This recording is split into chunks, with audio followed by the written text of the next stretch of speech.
So today is going to be a little bit of a ride, a little bit of self-improvement, a little bit of dadding, a bit of gaming. Stick with me. It'll all come to a point there in the end. I'm actually planning this one out this time, so stick with me on this. We're going to be drinking the same Burundi coffee. Another wild ride is that I'm going to be drinking the coffee today. This is my first coffee in, gosh, I don't even know how long. Been really sick lately. So there's this salesman, the shoe salesman, who is talking to another salesman because he's like, hey, this guy's like the best. I want to learn from him. And he goes, what, like, why are you so good? He goes, 2, not 3. 2, not 3. And I don't know if this is a true story or not. I got this from kind of like this self-improvement guy, guru, whatever, talking about the burden of choice. Anyway, he goes, 2, not 3. He goes, all right, explain. So 2, not 3 is a rule he uses when he's presenting shoes to a client. He goes, here you go, and he can tell you how old that is, a shoe salesman. Woman comes in, asks for a pair of shoes, and he goes, yeah, of course. Let's look at this pair of shoes. He goes and looks at it, and she goes, can I try those pair of shoes? So he brings a second pair of shoes out, and she looks at it, and she goes, you know what? Let me try those. And then he asks her a very, very important question. He goes, all right, which one of these two would you like me to take back? And that is the tactic. 2, not 3. And the guy goes, why do you do that? He goes, because if there's 3 out, the sale is often not made. But if there are 2 out, the sale is a lot easier to make. The decision is easier. The whole thing as a whole is easier for not just the salesperson, but the person viewing the actual purchase that they need to make right in front of them. And this got me thinking a lot. When I was a kid, the dream was always to be able to play on multiple consoles. I mean, I remember going over to friends' house, buddies who had all of them, every single one. I'm like, this is the most magnificent thing. Man, if only I could play on every single console at my fingertips. We all had the dream. I mean, where we have every single console before us, and we just hit an HDMI switch, or at the time it was VGA, RCA, VGA. I don't remember the exact name of it, but we hit the actual switcher, and then boom, we are given the console itself to play. An Xbox, PlayStation, Dreamcast even, right? Like, come on, man. Crazy stuff back there. And I remember that as a kid thinking this would have been the most spectacular thing. And now in my mid-30s, as a husband and father, as someone who has a business around video games, and as someone who has made more purchases that I should have and written them off because I'm like, yeah, it's for gaming, which it has been, realize that in doing the research, I've come to a very, very conclusion that options rather, are often mistaken for a good thing. Right? That decisions are now increasing over the span of 6, 8, 10 different options we have now. And this in and of itself has created a really bizarre dilemma for a lot of, I guess, millennial gamers out there. That's my target demographic, I'm realizing, is millennial gamers. Gamers who, just like me, as a kid, was like, man, I can't afford it. And now that I have some disposable income, I'm not only going to afford it, but I'm going to like make this such a thing. I have an Xbox, a PlayStation, a PC, a Steam Deck, an Asus ROG Ally X, all of these things. And look, I can do it all. I even am dabbling in emulation, and I have all of the different access to everything at all the points at every time. And it becomes this thing where you're like, man, this is such a spectacular, ridiculously awesome hobby. Look at all of the things that I have been able to collect. Yes, I use that word intentionally, collect. And we've become collectors of options and creators of decisions. You see, the reason why the 2, not 3 rule existed for that salesman was because there was an intention to eliminate decisions. Options aren't bad. Options are good. Options can drive competition, can create better experiences for us as gamers because bigger companies are realizing that we as gamers have more options. Therefore, they want to kind of stake their claim as the option for us. But where I think a lot of the problem starts to arise for me is that more options can lead to more decisions. And that is the problem. I think that's the big problem that I'm finding. And I think that going into this next year of gaming, I'm looking for in my personal life and in my just overall and just general to make changes in some ways so that options aren't hindering my excitement and that decisions aren't increasing and creating this pretty much hard stop in my gaming experience. How many of you, now we're getting to personal stuff, how many of you have sat down for a good old-fashioned gaming session? Kids are in bed, or you just got off of work, whatever, your responsibilities are done, or you're skirting responsibilities, whatever. You sit down to play some video games and you're faced with a few things. Faced with an Xbox controller, PlayStation controller, Switch Pro controller. Should I play a little bit of Tears of the Kingdom? Should I play a little bit of, whatever Xbox is giving you? Should I go and play some Final Fantasy 16, some Astro Bot? Should I switch on the PC and get after some of my whatever competitive game that I'm playing right now? What should I play? And you end up going for 30 minutes playing a little bit of this, a little bit of that, a little bit of this, and then realize, I'm just going to mess around and scroll through Instagram or TikTok, whatever, while I can. TikTok is going bye-bye, it seems. How many of you have experienced that? I know I have. I can't be the only one. I've sat there with a Nintendo Switch on my chest, a Steam Deck to my left, and just didn't use either of them. Like this idea of having so many options.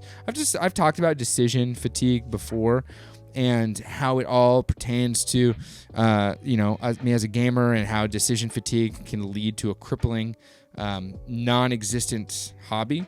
I think that gamers have gotten to a point, I've experienced it in the PC space, where we collect more than we actually participate in. Looking at Humble Bundle or the Steam sale, what did you get? What did you get? What did you get? And then you realize that 2, 3, 5 years go by and you've never installed it. I have games from my Nintendo Switch library that are sitting to my left in my closet area where all the games are, that are still in cellophane wrap. Games I didn't purchase to collect, games I purchased to play, but I never got to playing them. I have games I've purchased from multiple platforms because I'm like, I have all these platforms. Do I want to play it on the PlayStation? Do I want to play it on... So what's the answer? What's the answer? Well, I'll get to that in a second. Over this week now, my family has been in and out of being sick. Me more so than my kids and my wife. They've recovered better than I have. I have not recovered well. It has been a trying time for my stomach and I, and, alas, here we are. But my family's been sick. At the peak of this sickness, my daughter, being the most sick I've ever seen her, was in this terrible loop of being sick. Let's just leave the details out of it. In this loop, all she wanted was us. All she wanted was either me or my wife. My wife more so. She is that way. And I think that's what it is with little kids. My kids run to me while it's me, but when my wife comes home, dude, they're on her like white on rice, baby. My poor wife, she comes home from a long day at work where she is always being pulled in 50 different directions because she's a director where she's at. And then she gets home, and then my kids are doing the same. They haven't seen her all day, and they just jump on her. And all they want is mama. All they want is mama. And hey, tell you what, man. All I want is her too. I'd love for a little of her time too. But the kids get her. That's their time with her. I get her when they go to bed. And there was this look that my daughter gave me that I'll never forget. It was as endearing as it was horrifying, and it was this need in her deepest, most scared point of being sick, looking to me and needing to be reassured in that moment. Everything's cool. You're good. Yes, this is a horrendous thing that's happening, being sick this way. You don't like to be sick this way. This is uncomfortable for you. It's only going to last about 24, 48 hours, and then you'll be fine. Not saying those things, but just looking at her and letting her know with my eyes and my presence, it's going to be okay. This is just a moment in time. It's going to pass. It's crazy. It's going to pass. And it really got me thinking about how I spend my time. You see, the most intimate moments I've had with my daughter over these past few months have been ones where we've just spent time either sitting on the couch together, she watches me play games, or out at the park. My son, he's getting older. We're starting to create these memories together. Now that he's 1.5, he is becoming more of a human and less of a bag of liquids. And he sorry, it's just when you have kids, dude, like a year and under, they're literally just a sack of moving liquids. That's all they are. They're like a blown up balloon, like a water balloon that someone's trying to tie off and then misses and lets go of it for a brief moment, and then it just like fires off and you can't quite catch it because it's bouncing everywhere and shooting liquid. That is a 1-year-old. That is, and not just a 1-year-old, but a 1-year-old boy. That is 100% a 1-year-old boy. My daughter, she was not messy, dude. Sure, there were moments where she was a little bit chaotic, but my 1-year-old boy, dude, is a bouncing, untied water balloon on a pool deck floor, dude. That was my 1-year-old. 1.5 now, he's a little bit more contained. He's a little bit more predictable, and I'm not so worried when I'm changing his diaper that he's going to try to sharpshoot me or something, dude. But these moments, these memories I'm creating with my children are ones where, I mean, I'm only going to get so many years of this, right? Someone once said that you only get 10 years of being that superhero. Here my daughter is turning, she's 4 and change. My son is 1.5. I only get 10 years to be that superhero, that special dad is everything thing. And I realize that, this is a weird relationship with video games because of what I do as work as well. But my hobby, unfortunately, and my career combination, I am not like a lot of other people who do this online. I've tried, I can't do it because it's just not a part of my personality. Oh, I now understand that these were actually dying. Okay, cool. I need to replace those batteries. My relationship with all of this stuff is not the same as what you see on the internet space. And it's simple. I don't separate. I just don't separate. That's tasty. Oh my gosh, that's so tasty. I'm not someone who can cover an Xbox and be the Xbox channel whilst also being someone who just plays on a Nintendo Switch every day of the week. I can't do that. That's just not who I am. That's not how I do things. That's just not how my brain works. I'm not someone who can go hard in the paint doing PC-only things, not like 100%, and then at home, again, and just playing Super Mario World, playing through Mario Sunshine, getting some extra laps in on Mario Kart 8 Deluxe Supreme Edition. I'm just not that guy. I don't know if that's good or bad. I don't know if that's an element of genuinity. That's not a word. Come on, JD. Of authenticity that exists in this space. But unfortunately, what you see is actually what is behind the camera. I may not speak in the same cadence that I speak here. Like I for sure am speaking with a cadence that's a little bit more indicative of, maybe a preacher. This is what I went to school for. I don't use the word indicative in normal conversation. To be honest, I say dude quite a bit. And there's a lot more uhs and ums with less pauses. Pauses for dramatic effect. Like I'm for sure in a little bit of a presenter mode. That's come on. I mean, we get it, right? But when I talk about stuff, when I talk about like my interest, so to speak, in Nintendo for the 100th time, that is genuine. When I talk about my interest in manga, and my fascination with the story in its type of delivery, that is genuine. When I talk about my absolute love for the gaming in portable fashion, that is genuine. I just unfortunately can't do the thing that works. Well, let me rephrase this a different way. Let's just say the thing that works was one thing, but the thing I do is another thing. I can't compartmentalize. That's what I'm trying to say.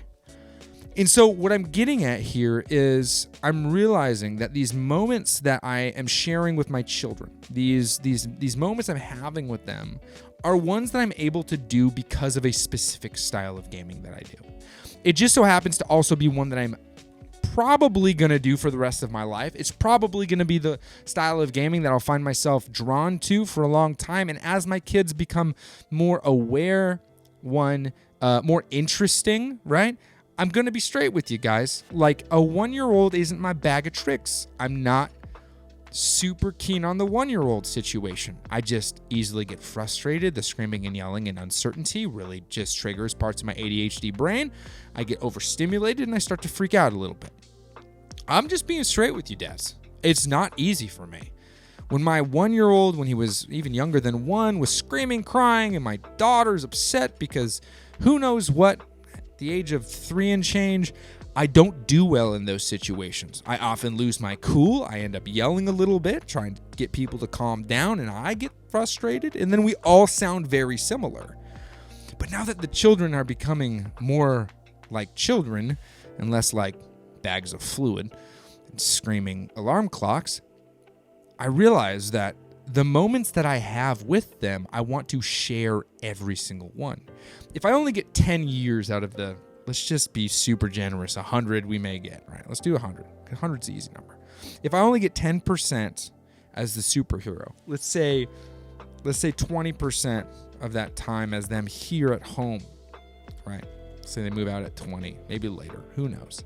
If only 20% of their lives I get to spend with them every moment to a certain extent, more so when they're younger, when they're not going to school all the time, why wouldn't I chase things that I can share with them to the best of my ability? I know that that's not for everybody, and some people like to lock themselves away and reset in quiet. I do that sometimes. But getting back to the 2, not 3 rule, I believe so strongly in 2025 being a year where I search to reset some of the terrible, unhealthy habits that I've created trying to make this whole thing work. One of them being sleep schedule. Hey, sorry to let you guys all down, but the 5 a.m. streams are going to be on hold for a little bit. It's just not healthy. It is not healthy. Waking up and streaming for that long and taking care of children and cooking for a family and staying up and editing is just not healthy. And if my health and my children and my family are the only things I have control over to a certain extent, I'm going to prioritize that because that is far more important to me than just, unfortunately, what I've been doing. And I'm realizing that the 5 a.m. streams are just destruction on that. But the 2 is better than 3, or the 2, not 3. Not 2 is better than 3. The 2, not 3 rule means I choose 2. Why have I been so freaking hard in the paint of the Steam Deck lately? Well, I think that it is a lifestyle fitting device for me as a very, very agile. I'd say agile in terms of moving around and doing things in as many different places as possible. Father. And 2, I like the form factor. It fits the shtick, dude. I'm a portable papa, a deck daddy. I recently returned the Ally X because it was not fitting in my lifestyle like I thought it would. It is a better device than the Steam Deck, but it has gone back because getting down to the core of things, and yes, all of this was triggered from being so unbelievably sick in bed, dehydrated, like wanting to end it all because of how sick I was, and realizing that in those moments, as dramatic as it sounds, there are so many things that I just value that are outside of what I was doing. And it just helped me refocus. I mean, I couldn't eat anything. I couldn't think about anything else but being sick. And I realized, you're stripped down to your bare bones, thinking to yourself, other than being sick, what else do I want? I want to play with my children. I want to spend time with my wife. I want to be outside as much as possible. These things. And I realized that after looking more into, because I'm doing a lot of self-improvement this year, after looking into that 2, not 3 rule, 2 consoles, not 3. And this gets back to me being, a certain way. A video game content creator would often grab everything to talk about everything. The reason why the question that I've often asked is, why not just have it all? Just choose what you want, play what you can, bro. The reason why is for this very specific thing.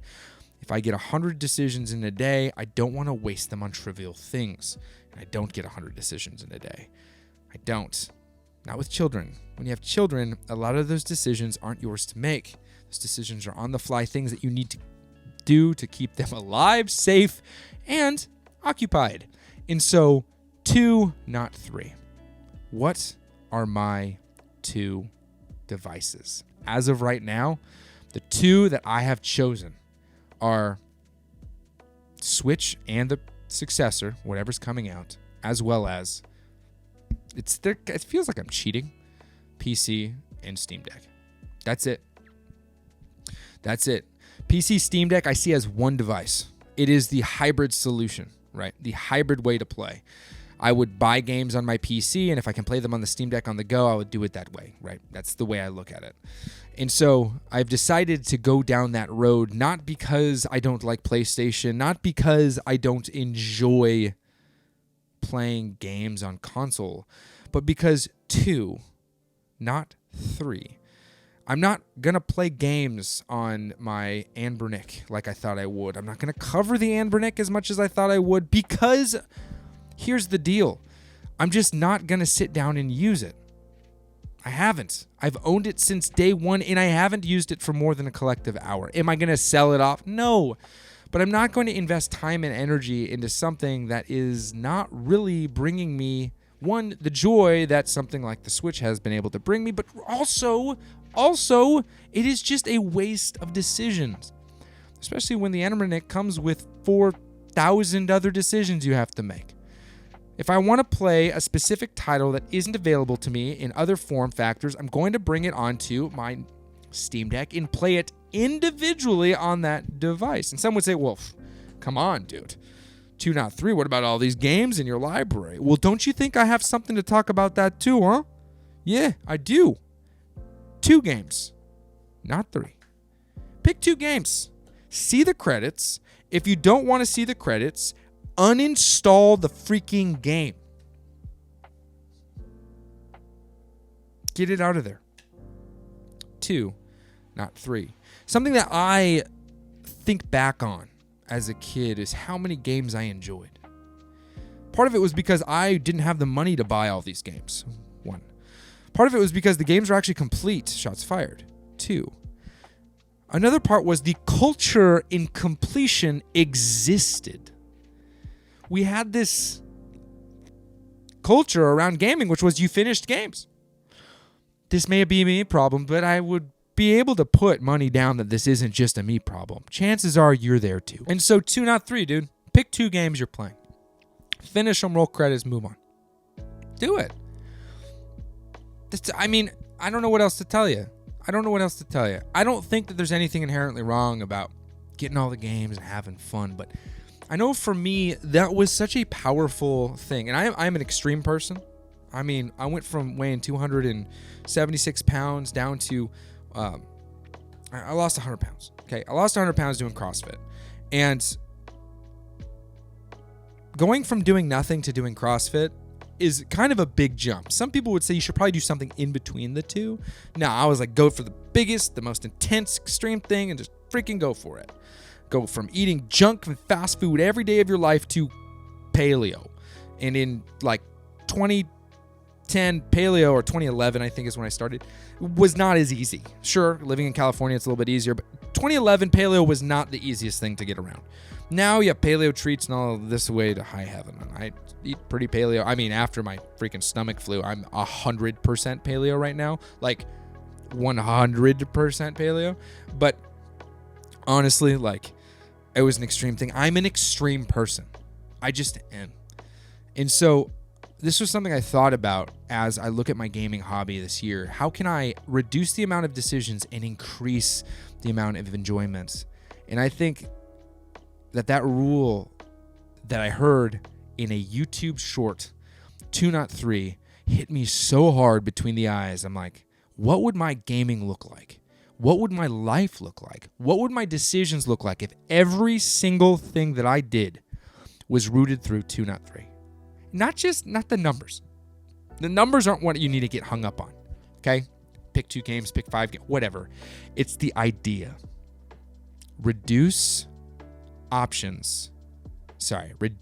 decisions to be more actionable.